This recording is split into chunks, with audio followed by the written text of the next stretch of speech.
Hi, let's look at light and the waves of our lives. So, what we're looking at here is the waves of our lives. What is moving through you right now?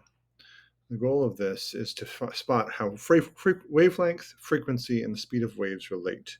So, this is just like force equals mass times acceleration. Frequency, wavelength, and waves all interrelate in the same way. What is the sound? Came right through. So, you can listen. This is a wave sound. This is the sound of the humpback whale underwater.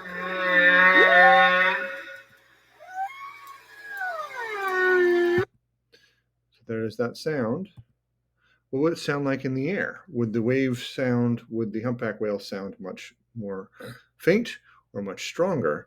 The actual answer is if you watch this video, you would find out that the sound is lower in the water and it's higher in the air.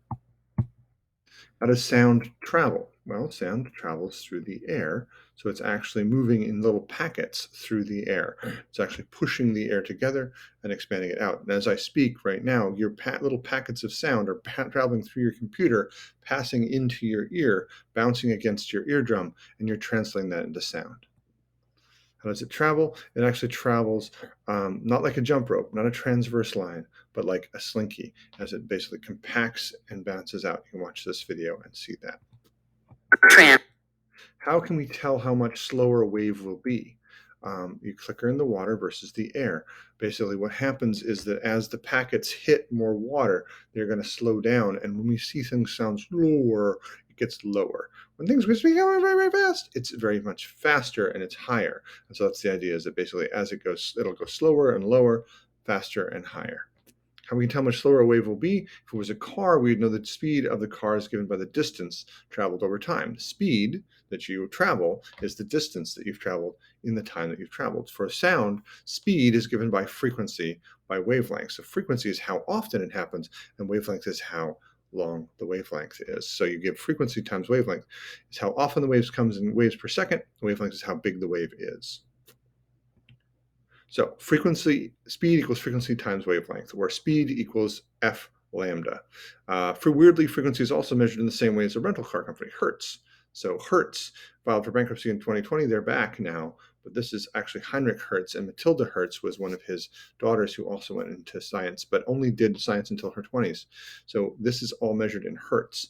The speed is in Hertz, frequency times lambda or wavelength.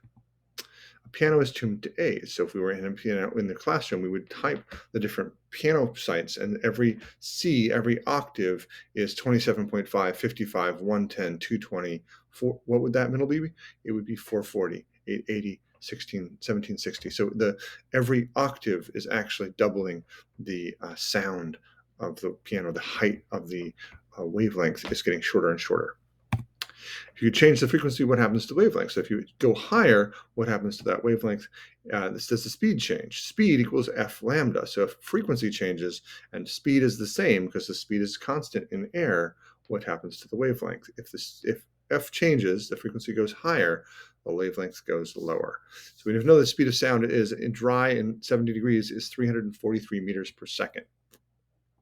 So here's 343 meters per second. So the speed of sound in air, dry air at 70 degrees, is about constant. So what happens to the wavelength of sound as the frequency doubles? The wavelength has to do what? It has to go down. And of course, the speed of sound in the ocean is slower because it's lower, and then the speed of sound in space, there is no sound.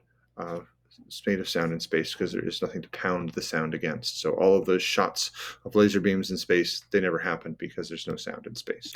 And that's the end of lecture 1. Thank you very much.